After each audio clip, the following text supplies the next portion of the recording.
신약성경 171면입니다.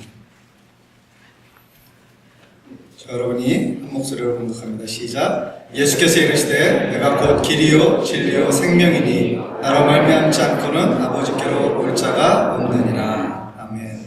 오늘은 두 번째 핵심 질문, 길을 찾으셨습니까? 라는 제목으로 함께 말씀을 나눌 텐데요. 먼저 짧은 영상을 하나 같이 본 다음에 말씀을 나누도록 하겠습니다.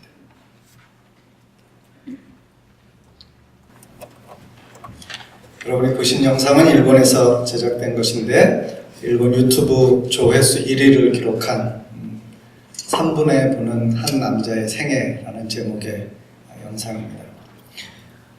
우리 인생이 얼마나 빨리 지나가는지를 우리에게 보여주는 것입니다. 괴테는 그렇게 말했습니다. 인생은 너무나 짧은데 인생은 너무 늦게 철이 든다 라고 했습니다. 우리가 인생을 길을 걷는 것이라고 말하는데 한 번 가면 다시 오지 못하는 인생길, 세월이 빠르다고 하는 것을 느끼지만 그 가운데서 우리가 어떻게 걸어가야 하는지에 대해서 다 알지 못한 채 인생의 길을 갈 수도 있다라고 하는 것입니다. 비너스 베렌슨이라고 하는 사람 말하기를 우리가 다 아는 것을 그분이 정의해 주셨는데 인생은 일방통행이다 그랬어요. 인생은 결코 왕복차표를 발행하지 않는다.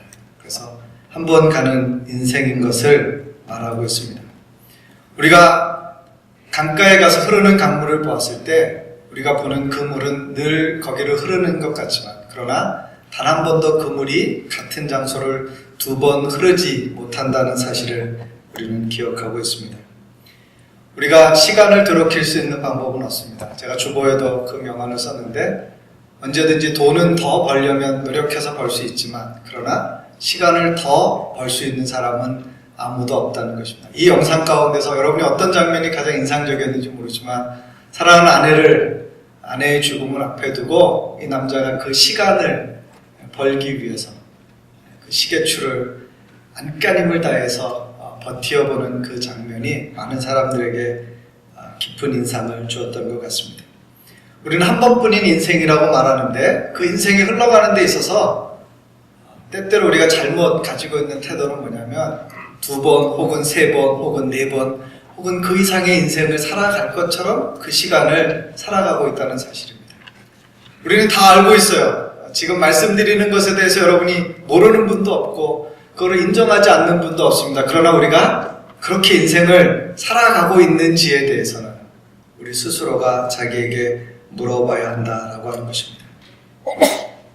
마치 언제라도 다시 갈 수 있는 인생길처럼 우리가 쉽게 생각하고 가볍게 여기고 있는 것은 아닌지, 혹은 우리가 인생의 길을 걷는 동안에 우리에게 질문해야 되는 것은 이 길이 정말 맞는 길인지, 우리가 제대로 된 길을 찾아가고 있는 것인지, 온전한 목적지를 알고 있는 것인지 우리에게 물어야 한다라고 하는 것입니다.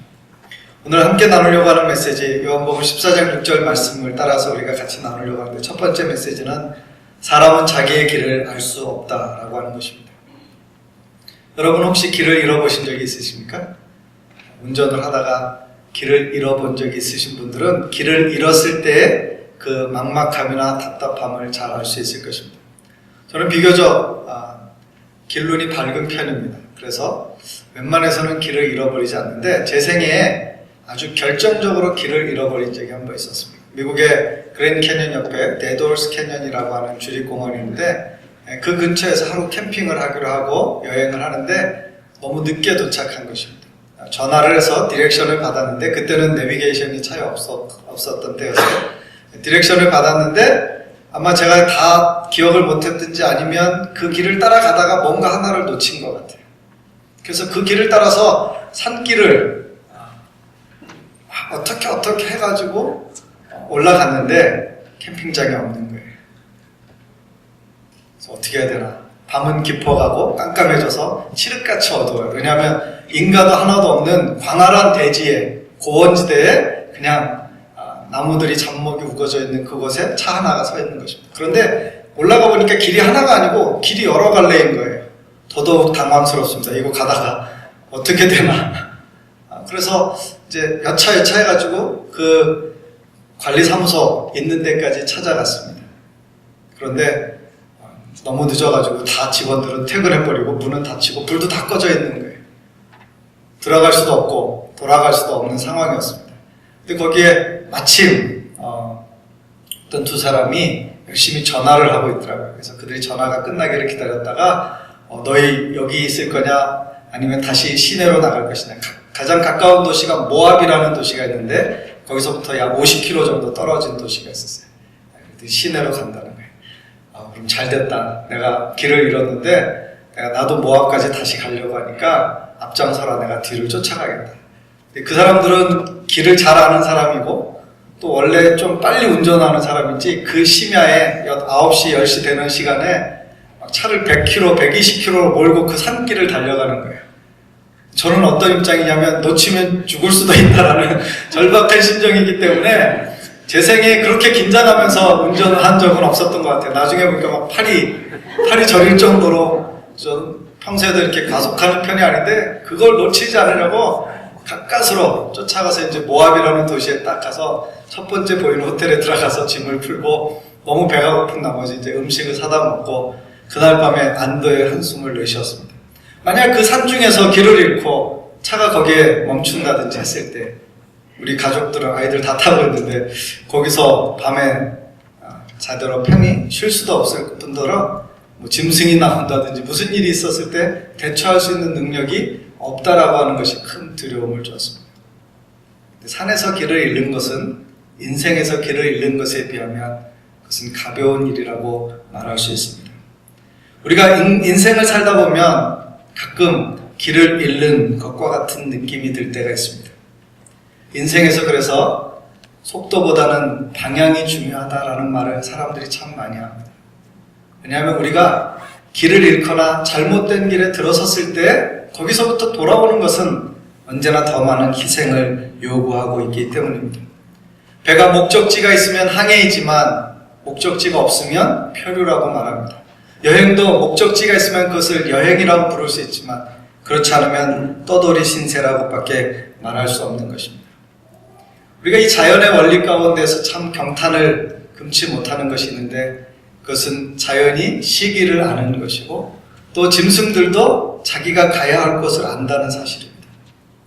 여러분 철새들이 시베리아에서 한국을 거쳐서 아시아로 가는 그 길에 무슨 이정표를 써놓고 길을 잃는 것도 아니고 GPS가 있는 것도 아니고 그런데도 계절을 쫓아서 그들이 여행을 할 때 보면 정확하게 갔던 곳 다시 돌아갈 곳을 알고 있다는 사실입니다. 밴쿠버에 살면서 우리는 연어를 많이 먹습니다. 연어의 신비가 있죠. 그 작은 멸치 같은 물고기를 치어를 방류했는데 그게 그 광활한 태평양에 나아가서 5년, 6년을 보내고 나서 자기가 났던 그곳을 기억하고 돌아온다는 거예요. 여러 가지 과학자들이 설을 내놓지만 아직도 정확하게 어떻게 그 일이 일어날 수 있는지에 대해서는 정확한 답을 갖고 있지는 않습니다. 그런데 사람은 그 길을 참 알기가 어렵다라고 하는 것입니다. 우리는 우리의 지나간 시간을 바꿀 수도 없으며 우리의 미래에 대해서도 확신할 수 있는 것이 없다는 사실입니다. 잠언 27장 11절 말씀에 이렇게 기록되어 있습니다. 같이 한번 읽어볼까요? 잠언 27장 1절입니다. 시작. 너는 내일 일을 자랑하지 말라. 하루 동안에 무슨 일이 일어날는지 내가 알 수 없습니다. 우리 중에 아무도 내일을 장담할 수 있는 사람은 없습니다. 가끔 그런 생각을 해봐요. 지난주에 혹은 지난달에 이 세상을 떠난 사람들이든지 아니면 끔찍한 사고를 만났다든지 어떤 어려움을 당한 사람이 자기가 그 어려움을 당하기 일주일 전에 혹은 한 달 전에 1년 전에 그런 일이 있을 것이라고 생각했겠는가? 아무도 그렇게 생각하지 않았을 것입니다. 저희 학교 후배가 35살에 직장 첫 출근을 앞두고 마지막에 2월 말에 아내와 함께 여행을 떠났다가 펜션에서 심장마비로 세상을 떠났어요. 결혼한 지 6개월 됐고 35살의 젊은입니다. 학교 다닐 때 축구를 잘하던 그런 친구이고 건강했기 때문에 아무도 그런 생각을 못했을 것입니다. 첫 출근하는 날이 결국은 장례식 날이 되었어요. 자, 그 사람이 일주일 전에 사랑하는 아내와 함께 앞으로의 삶을 생각할 때 그 일을 알 수 있었을까요? 그가 한 달 전에 혹은 6개월 전에 결혼할 때, 혹은 그 이전에 연애할 때, 혹은 그 이전에 공부할 때 자기 인생이 그렇게 35살의 나이에 어느 날 끝날 것이라는 것을 예측할 수 있었겠습니까? 이 땅을 사는 동안에 모든 불행한 일과 어려운 일을 경험했던 사람들이 그것이 일상 가운데서 경험되어질 수 있는 일이라 할지라도 그것을 예측할 수 있는 사람은 아무도 없다는 사실입니다. 그저 오늘 우리가 살아있는 그것이 감사한 일이고 오늘 그것을 통해서 우리가 하나님 앞에 합당한 삶을 사는 사람이 되어야 한다는 것입니다. 인생을 사는 동안에 우리가 자주 경험하는 것은 내 뜻대로 되지 않는다는 것입니다. 어렸을 때는 울기만 해도 다 됐어요. 그냥 울어도 엄마가 다 알아서 먹을 것도 주고 옷도 가렵혀주고 씻겨주고 약도 주고 그렇게 돌보아 주었습니다. 아주 어린 시절에는 부모님이면 다 되는 줄 알았어요. 전능하신 부모님이 계시기 때문에 모든 것을 다 공급해 주시고 모든 것을 다 알고 계시고 때로는 가끔 나를 혼내기도 하지만 내 인생에 부모님만 있으면 부족한 것이 없는 것과 같았습니다. 조금씩 더 자라서 인생을 살면 살수록 우리가 자주 고백하는 것은 뭐예요? 인생 사는 거 참 쉽지 않다는 것입니다. 인생 사는 거 제대로 사는 거 참 쉽지 않다는 것입니다. 그리고 내 마음대로 되지 않는다는 것입니다. 젊은 세대들은 잘 이해 못하겠지만 한때 한국에서 지금도 가장 큰 부자이지만 삼성가의 이병철 회장이 그렇게 돈이 많아도 안 되는 거 3가지가 있었다 그랬잖아요. 자식 서울대 보내는 거, 미원 이기는 거 이런 식으로 해가지고 안 되는 것이 있다는 것을 말하는 것이 있었습니다. 세상을 사는 동안에 우리는 어쩌면 안 되는 것이 있다는 것을 깨달음으로써 드디어 철이 들기 시작하는지도 모르겠습니다. 내가 마음만 먹으면, 내가 생각만 정하면, 내가 노력만 하면 다 되는 줄 알았는데 그렇지 않다는 것을 경험한다는 것입니다. 마태복음 5장 36절에 예수님께서 맹세에 대해서 말씀하실 때 이렇게 말씀하셨어요. 같이 한번 읽어볼까요? 내 머리로도 하지 말라. 이는 내가 한 터럭도 희고 검게 할 수 없습니다. 여러분, 우리 머리카락 하나 희고 검게는 물론이거냐 나고 안 나게도 할 수 없습니다. 우리의 마음대로 되지 않는 것은 그런 사소한 일로 여겨지는 그런 부분뿐만 아니라 우리가 생각할 수 있는 인생의 많은 것들이 사실은 그러한 것 가운데 포함되어진다는 것입니다. 전도서 기자는 그래서 전도서 11장 5절과 6절에서 우리의 인생 가운데서 알 수 없다는 것을 이렇게 설명해 주고 있습니다. 같이 한번 읽겠습니다. 바람의 길이 어떠함과 아이벤자의 태에서 뼈가 어떻게 자라나는지를 내가 알지 못함같이 너는 아침에 씨를 뿌리고 저녁에도 손을 놓지 말라. 이것이 잘 될는지 저것이 잘 될는지 혹 둘이 다 잘 될는지는 알지 못함이니라. 인생은 참 알기 어렵다라고 하는 것입니다. 참 살기 쉽지 않다는 것입니다. 그 길을 찾는 것은, 아는 것은 결코 쉽지 않습니다. 두 번째, 우리가 인생의 길을 걸어갈 때 기억해야 할 것이 있는데 그것은 뭐냐면 길이라고 해서 다 길이 아니라고 하는 것입니다. 우리가 길을 갈 때 운전을 하다 보면 신경 쓰이는 것이 있습니다. 그것이 뭐냐면 이정표예요. 특별히 우리가 모르는 길을 갈 때는 항상 그것을 유의해서 보게 되어집니다. 우리가 이스트 바운드로 가는지 웨스트 바운드로 가는지를 정확하게 알지 못하면 이 고속도로 공사하는 동안에 가끔 진출입구를 이상하게 바꿔놓잖아요. 그래서 우리가 갔는데 습관처럼 들어갔는데 그게 정반대로 가는 길인 것처럼 깨닫게 되어서 한 블럭을 내려갔다가 다시 돌아온 경험이 있을 것입니다.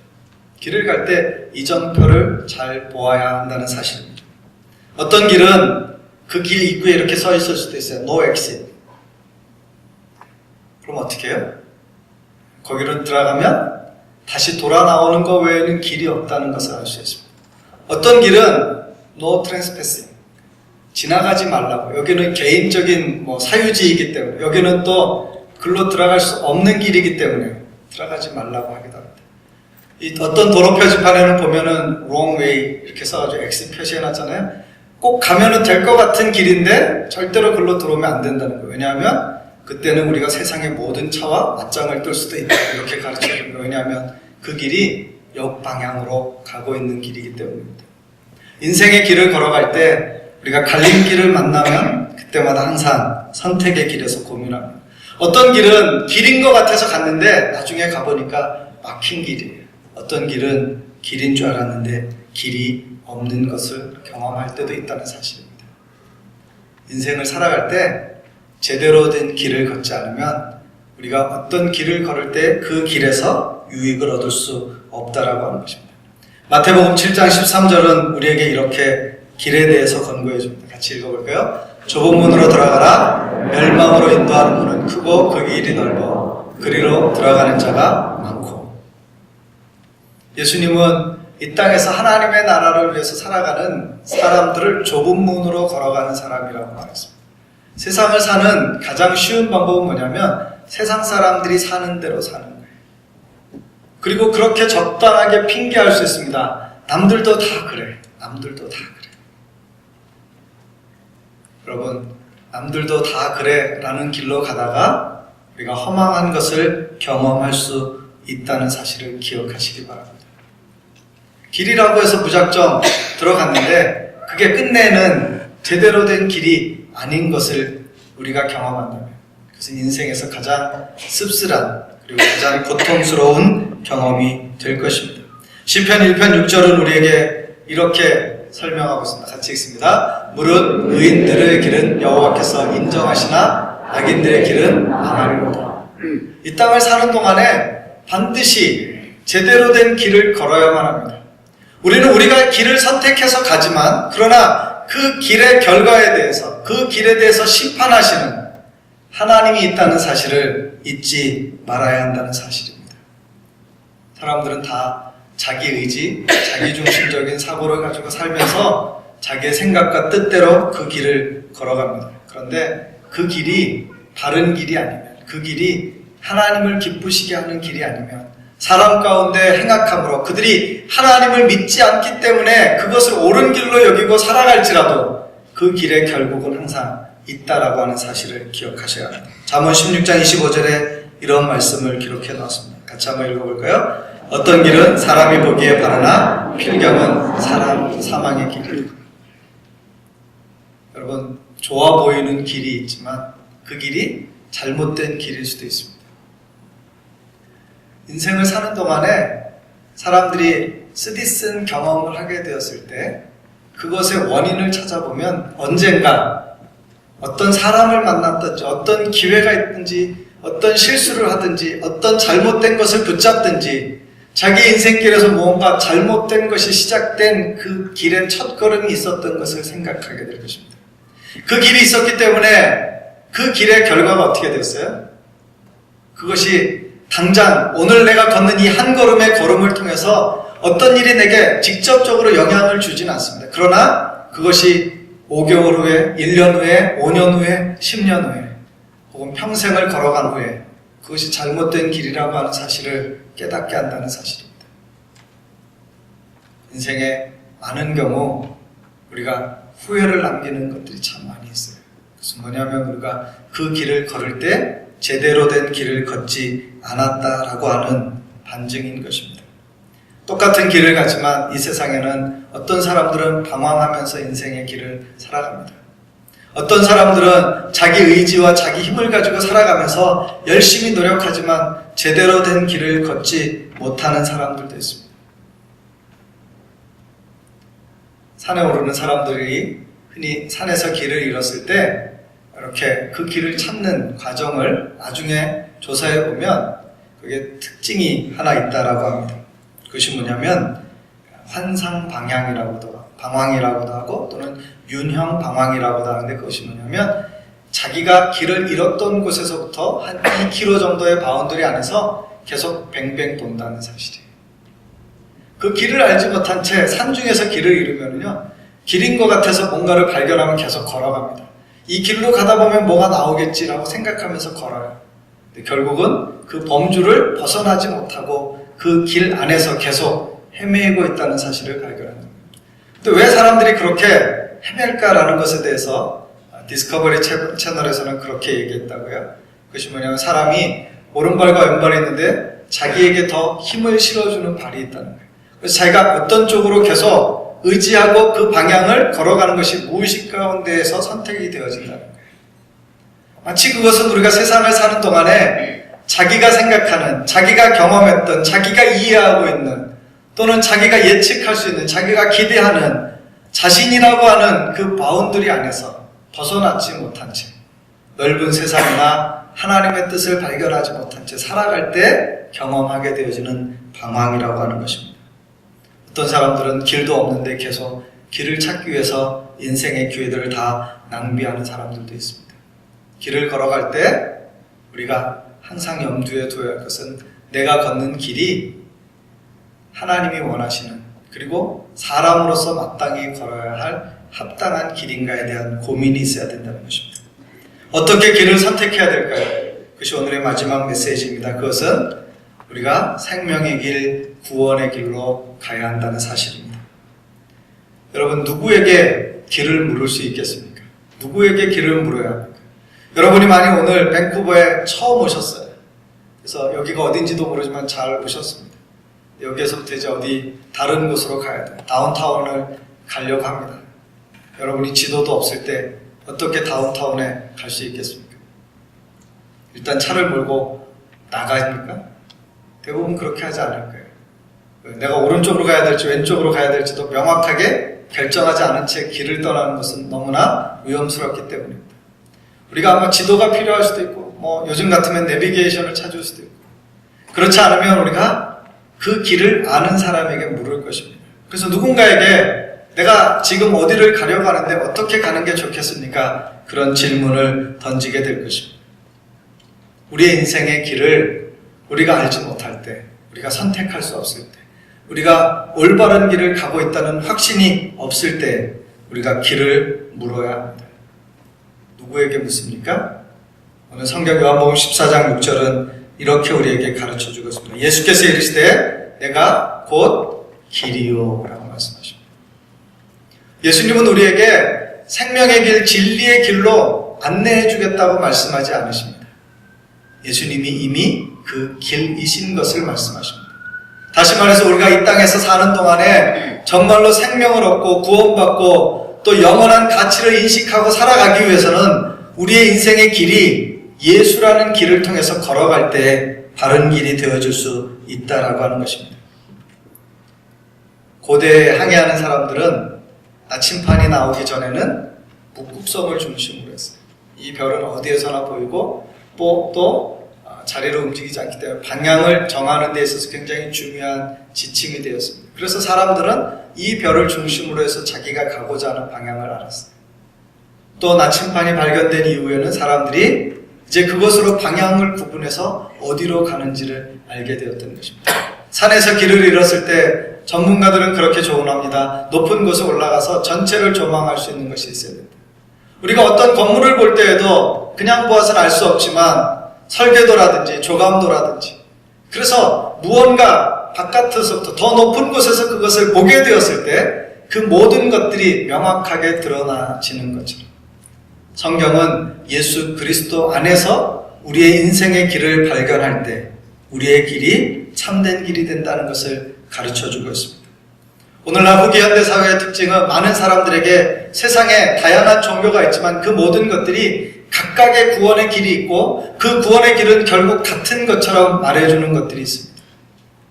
이 땅 가운데 종교들의 특징을 보면 그들은 여러 가지 방법으로 구원의 길을 제시합니다.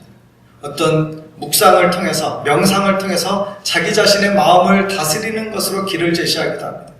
어떤 사람들은 고행을 통해서 자신의 육체를 학대함으로 구원받는다고 생각합니다. 어떤 사람들은 이 땅을 사는 동안에 무언가 이렇게 선을 베풀므로, 다른 사람들에게 좋은 걸 기여함으로, 자기가 죄를 지었을지언정 좋은 일도 했기 때문에 그것 때문에 구원받는 것처럼 생각해요.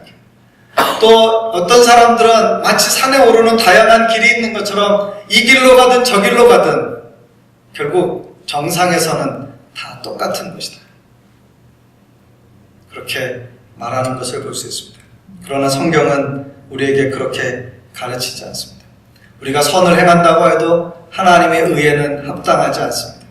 우리가 인간으로서 어떤 철학과 종교적인 열심을 가지고 하할지라도 그것이 우리의 모든 죄의 문제를, 우리의 인생의 어두움을 벗어나게 할 수 있는 것은 아니라는 것을 성경이 말해주고 있습니다. 성경은 오직 구원에 이르는 길은 예수 그리스도이심을 증거하고 있습니다. 사도행전 4장 12절 말씀을 같이 한번 읽어보겠습니다. 같이 읽습니다. 시작. 다른 이로서는 구원을 받을 수 없나니 천하 사람 중에 구원을 받을 만한 다른 이름을 우리에게 주신 일이 없습니다. 사람의 마음 가운데에는 종교성이 있어요. 왜냐하면 사람은 연약하기 때문에 무언가 강한 것, 힘 있는 것을 의지하고자 하는 마음이 있습니다. 그래서 그들은 자기보다 더 오래 있을 것 같은 존재, 자기보다 더 힘이 있을 것 같은 존재라면 그것이 무엇이든 그것을 섬기려는 마음을 가지고 있습니다. 근데 성경은 그것이 얼마나 어리석은가. 하나님이 우리에게 모든 자연을 지으시고 사람에게 그것을 다스리라고 말씀하셨는데, 그것을 지배하라고 말씀하셨는데, 사람이 바위를 섬기고 나무를 섬기고 짐승을 섬기는 것과 같은 일들이 일어나며 해와 달과 별들을 섬기게 되어지고, 그리고 이 땅에서 사람이 공교하게 지은 우상을 섬기는 것과 같은 어리석은 일을 한다는 것을 말해주고 있습니다.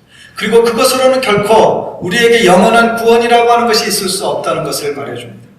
하나님은 이 땅의 모든 사람을 구원하시기 위한 하나님의 놀라운 구원의 계획을 말씀해 주셨어요. 그것이 성경의 가장 핵심적인 요약이라고 여겨지는 요한복음 3장 16절 말씀입니다. 여러분 요한복음 3장 16절 외우시나요? 한번 같이 읽어보겠습니다. 시작. 하나님이 세상을 이처럼 사랑하사 독생자를 주셨으니 이는 그를 믿는 자마다 멸망하지 않고 영생을 얻게 하려 하십니다. 인간의 가장 근원적인 문제는 죄의 문제예요. 이 죄는 스스로 해결할 수가 없습니다. 이 죄의 대가가 죽음이기 때문에 내가 죽지 않고서는 이 죄의 대가를 지불하는데, 내가 죽어버리고 나면 나에게 그 생명을 얻을 수 있는 기회가 없다는 것입니다. 그래서 내가 살아서 구원받는 그 길을 위하여 하나님께서 예수 그리스도를 죄 없는 자로 하여금 죄인의 죄를 대신하게 하셨던 거예요. 사람은 사람의 죄를 대신할 수 없습니다. 왜냐하면 나는 내 죄로 죽기 때문에 내가 죽어서 누구를 살릴 수가 없어요. 그래서 하나님께서 예수 그리스도를 보내주셔서 하나님 자신이 우리에게 오셔서 그 죄의 대가인 죽음을 친히 당하심으로 우리의 죄를 용서하여 주셨던 것입니다. 그것이 요한복음 3장 16절 말씀에 하나님이 세상을 이처럼 사랑하사, 하나님이 지으시고 하나님의 창조의 원리를 따라서 아름답게 지으셨지만 죄로 말미암아 무너지고 부패하고 파괴되어진 이 세상 가운데 생명의 기운을 주시기 위해서, 영원한 구원을, 하나님의 나라를 주시기 위해서 예수께서 우리에게 오셨던 것입니다. 그리고 그가 십자가에 달리신 그 사건을 통해서 그를 믿는 자에게 멸망치 않고 영생을 얻는 놀라운 축복과 특권을 허락하신다는 것입니다. 예수님은 우리에게 구원의 길, 생명의 길이 되시는 분이십니다. 히브리서 10장 19절과 20절 말씀을 같이 한번 읽어보겠습니다. 시작. 그러므로 형제들아, 우리가 예수의 피를 힘입어 성소에 들어갈 담력을 얻었다니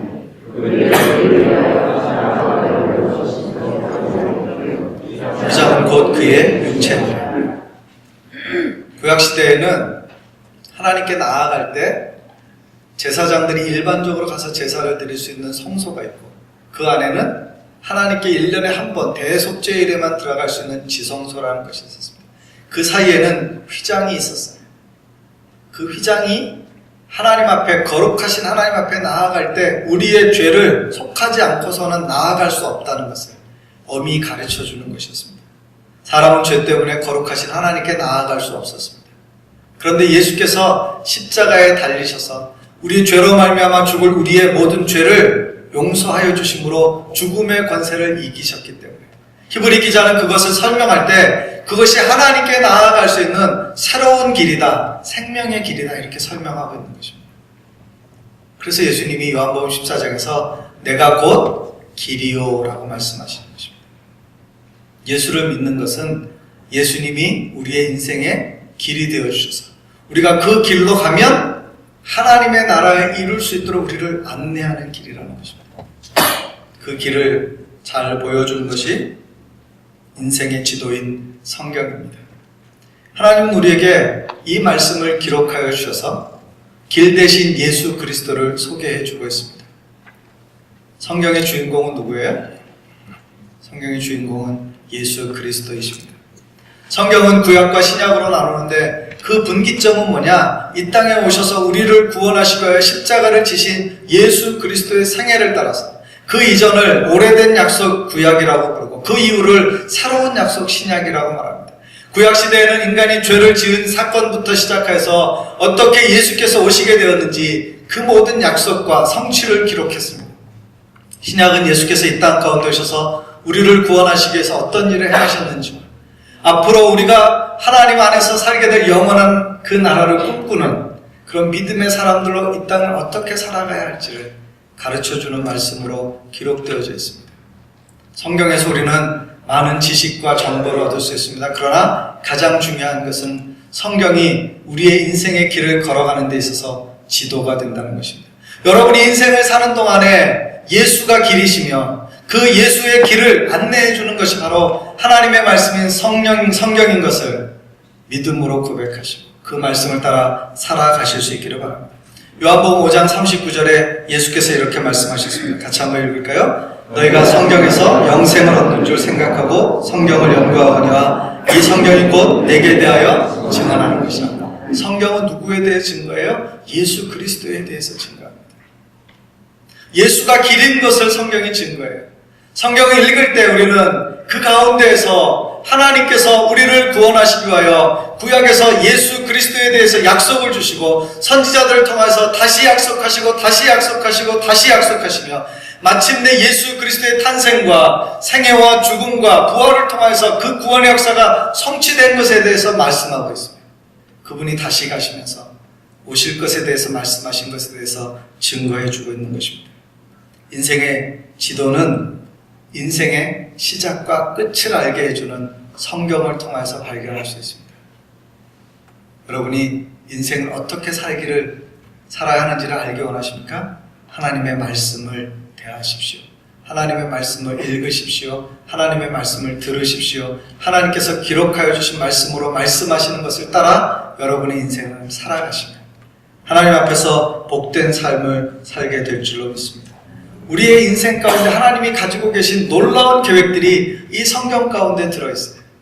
예수를 길로 여기고 이 성경을 펴서 이 말씀대로 살아갈 때 여러분의 생애 가운데 복된 생애는 약속되어져 있다라고 하는 것입니다.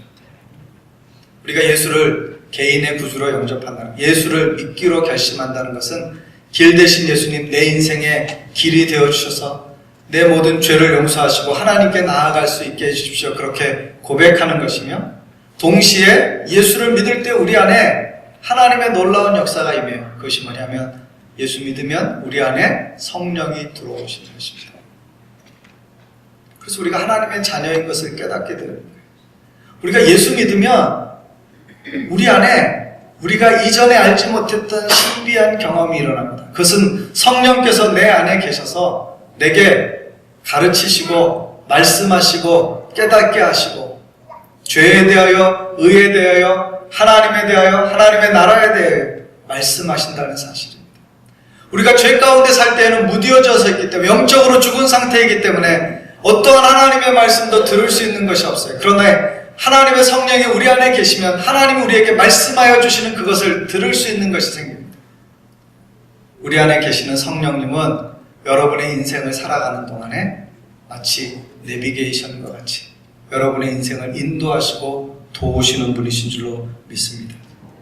한국에서는 새 여자의 말을 잘 들어야 된다 그렇게 가르친대요. 엄마 말 잘 들어야 되고 아내 말 잘 들어야 되고 그 다음에 내비게이션 안에 있는 여자 말을 잘 들어야 된다. 말 안 들으면 어떻게 해요? 야단치는 내비게이션도 있대요. 길을 잘못 들면 너 바보야? 막 이렇게 하고요. 100km, 시속 100km밖에 못 달리는데 막 130km 가면 너 돈 많아? 막 이런데요, 내비게이션. 이대로 가다 딱지 끊는다, 이거로만 알려주는 거예요. 그리고 막 방향 틀리게 하면 빨리 유턴하라고, 막 재촉하잖아요. 어디서 유턴하라고. 근데 유턴 안 하고 계속 가면 어떻게 해요? 다음 사거리 나오면 또 유턴하라고요. 또 나오면 또 유턴하라고 계속 말해요. 여러분, 성령은 우리의 인생 가운데서 날마다 말씀하시는 하나님의 영이신 줄로 믿습니다. 우리가 그 음성에 순종해야 돼요. 그것을 우리가 그리스도인의 용어로 말하면 성령에 민감하게 반응한다는 거예요. 민감하게 반응한다는 건요, 흘려듣는 말이 없다는 뜻이에요. 아주 중요한 것도 열심히 얘기했는데 알았어 해놓고 가서 실수하는 사람 있잖아요. 네? 그래서 왜 그러냐고 아까 얘기해줬잖아요. 언제 얘기했어? 막 이런 사람 있잖아요. 집에 한 명씩 있죠. 어떤 집은 2명 있을 수 있어요. 서로 항상 그렇게 말한다고 할지 모르겠어요. 근데 민감하다는 것은 뭐냐면요, 스쳐 지나가는 말도 눈치를 채는 거예요. 여러분, 연인들이 연애할 때 어떤 일이 일어나요? 상대방의 일거수일투족, 말 한마디, 눈빛 하나에 예민하게 반응합니다. 한번 이렇게 탁 쳐다봤을 때 이건 지금 뭔가 기분이 안 좋은 거야? 아니면 이건 좋은 거야? 원하는 거야? 원하지 않는 거야? 그것들을 캐치해내는 거예요. 그것이 익숙해지면 어떻게 돼요? 이제는 말하지 않아도 그런 것들에 대해서 자연스럽게 반응할 수 있는 거예요. 하나님의 성령은 우리의 인생 가운데 찾아오셔서 하나님이 우리를 어떻게 살기를 원하시는지, 이 땅 가운데서 어떤 그리스도인으로 어떻게 하나님의 자녀답게 살기를 원하시는지 말씀하신다는 거예요. 어떻게요? 우리가 성경을 읽을 때 이 성경을 기록하신 성령은 하나님의 영감으로 기록되어 있거든요. 성령이 그 말씀을 우리에게 깨우쳐주세요. 아, 그렇구나. 그럼 우리가 어떻게 해요? 그 말씀에 대해서 우리가 어떻게 반응해야 돼요? 예, 주님 그렇게 하겠습니다. 어렵지만 그렇게 하겠습니다. 내 마음에 그게 힘든 것이지만, 내가 그렇게까지 하는 건 너무나 힘들지만 그렇게 하겠습니다. 만일 우리가 설교를 들을 때 여러분이 마음 가운데 하나님께서 무언가 생각나게 해주시고 죄를 돌이키게 하시거나 어떤 것을 기억나게 하든지 어떤 것에 대해서 약속으로 붙잡게 하실 때 어떻게 반응해야 돼요? 예, 주님, 제가 주님을 믿습니다. 제게 말씀하시는 주님의 음성을 따르기를 원합니다. 여러분이 기도할 때 하나님의 성령이 여러분 안에서 말씀하십니다. 기도할 때 우리가 하나님께만 내가 필요한 리스트를 제시하고 이것도 있고 이것도 주시고 라고 하는 것이 아니라, 기도하는 가운데 하나님의 성령이 우리 안에서 역사하셔서 우리의 마음 가운데 깨우쳐 주세요. 사람들이 흔히 말하는 하나님의 음성을 들었다라고 하는 대부분의 것들은 뭐냐? 우리 안에서 성령이 내가 생각하지 않았던 내 본성이나 내 이기적인 욕심에서 결코 표현할 수 없었던 무언가에 대해서 내게 알게 하시는 거예요. 그래서 사랑해라. 그래도 네가 사랑해라. 그렇게 말씀해 주실 때 어떻게 반응해야 돼요? 사랑하는 것으로 반응해야 돼요. 용서해라. 그래도 네가 용서해라. 그럼 용서로 반응해야 돼요. 주어라. 네가 더 주어야 된다. 그럴 때 그것에 반응해야 돼요. 붙잡아라. 네가 더 붙잡아줘야 된다. 그럴 때 그것에 반응할 수 있어야 돼요. 하나님은 우리에게 계속 말씀하십니다. 근데 우리는 귓등으로 듣고 하나님 앞에서 실패하는 인생, 실수하는 인생을 살면서 인생의 길에 대해서 잘못된 길에 있는 것처럼 느껴진다면 우리 하나님 앞에 너무나 부끄럽게 사는 것입니다. 성령은 오늘도 여러분 안에서 하나님의 거룩한 것을 말씀하시고 여러분의 걸음을 인도하시는 줄로 믿습니다. 여러분께서 하나님의 음성을 들으시고 하나님께서 말씀을 통해서 여러분의 심령 가운데, 기도 가운데 말씀하시는 그 말씀에 따라 한 걸음 내디디시고 멈춰야 할 것에서 멈추고 길이 아닌 곳에 가지 마시고 악한 것에 참여하지 마시고 하나님이 기뻐하시는 말과 생각을 하고 삶으로 그것을 표현할 때 하나님이 영광을 받으시며 여러분의 생애가 복된 삶이 될 줄로 믿습니다. 예수 믿고 성경 펴서 인생의 지도를 보시고 그 길을 인도하시는 성령의 음성을 따라서 걸어가십시오. 그것이 살 길이고 구원받는 길이고 복된 길이 될 줄로 믿습니다. 우리의 인생의 가치를 실현할 수 있는 길은 예수 안에 있습니다. 그 구원의 놀라운 은혜를 경험하시는 우리 모두가 되시기를 주님의 이름으로 권합니다. 같이 기도하겠습니다. 시간 함께 기도하실 때 먼저 여러분에게 이렇게 도전하며 초청하고 싶습니다. 여러분 인생 가운데 아직도 내 인생을 내가 원하는 대로, 내 뜻대로, 내 생각대로 살아가고 있지만 정말 온전한 목적과 가치와 의미를 발견하지 못하고 생명의 길, 구원의 길을 발견하지 못했다면 오늘이 그 놀라운 은혜의 날인 줄로 믿습니다.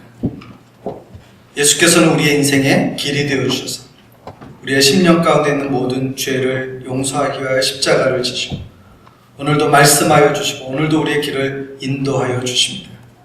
예수 안에 새로운 길, 생명의 길을 걸으시는 우리 모두가 되실 수 있기를 바랍니다. 혹시 여러분 마음 가운데 이제라도 나도 내 인생의 길을 예수 안에서 걷기를 원합니다. 세상의 길, 헛된 길, 허무한 길, 막힌 길, 길이 없는 곳을 헤매이는 그런 인생이 아니라 예수 안에서 생명의 길, 구원의 길을 걷기를 원합니다. 예수님, 내 인생에 찾아와 주시고 나를 받아주시고 나를 구원하여 주시고 예수 안에 살게 하여 주옵소서. 그렇게 마음 가운데 소원이 있으시면 그렇게 하나님 앞에 결심하기 원하시면 이 시간 손을 들어서 여러분의 마음을 표현해 주시기를 바랍니다. 우리의 인생은 허무한 대로 빨리 지나가 버립니다. 우리가 인생의 진짜 가치를 깨닫고 제대로 살고자 했을 때는 그 기회가 없을 때가 참 많이 있습니다. 그러나 오늘 우리가 살아있고 오늘 우리가 생명을 가지고 있고 오늘 우리에게 주어진 기회가 있습니다. 그것을 따라 살기를 원한다면 여러분의 마음 가운데 제대로 된 길을 걷게 해주십시오. 주님 앞에 그렇게 기도하실 수 있기를 바랍니다. 예수 안에서 온전한 길을 걷는 그런 생명력 있는 삶이 되게 해달라고 그렇게 같이 기도하는 저와 여러분이 되실 수 있기를 바랍니다. 이 시간에 손 드신 분을 위해서 제가 같이 기도하면 손을 내리셔도 좋겠습니다. 사랑이 많으신 아버지 감사합니다. 하나님 우리의 인생의 주인 되어주신 것을 감사합니다. 하나님 우리의 인생을 위하여 새롭고 산 길, 예수의 길을 열어주신 것을 감사합니다. 하나님 쉬이 지나가는 인생 헛되이 보내지 않게 하여 주시고 방황하지 않게 해주시고 길 없는 곳을 따라가지 않게 해주시고 옳지 않은 길을 걷지 않게 해주시고 길을 걷게 해주시고 생명의 길, 구원의 길, 영원한 길, 하나님의 길을 걷는 우리들이 되게 해주시기를 원합니다. 하나님 앞에서 그런 마음으로 다시 한번 자신의 마음 가운데 예수 그리스도를 초청하며 오늘 인생의 구원의 은혜를 누리기를 원하는 지체들이 있습니다.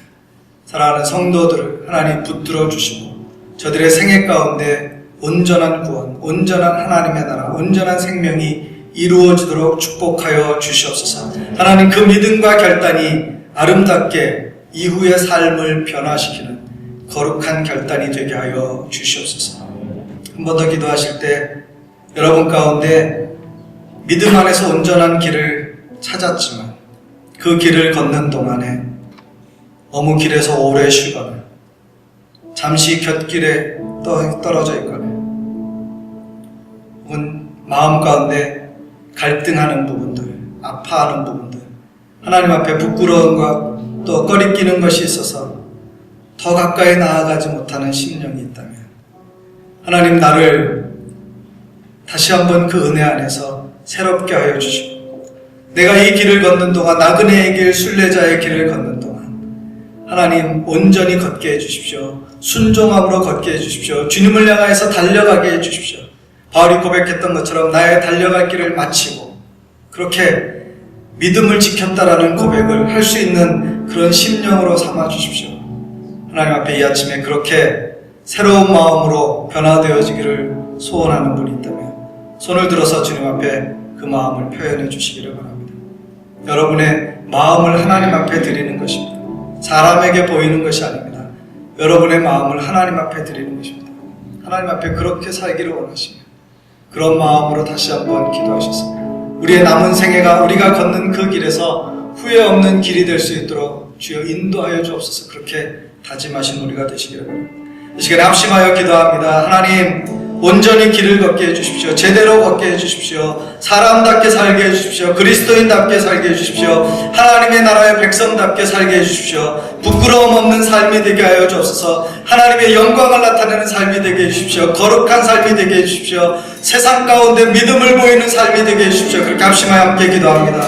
자비하신 아버지 하나님, 우리에게 길 대신 예수 그리스도를 알려주시니 감사합니다. 그분을 발견케 하시니 감사합니다. 그 믿음 안에 살게 하시니 감사합니다. 주여 주 안에서 온전케 되어지게 하시고 새롭게 되어지게 하여 주시옵소서.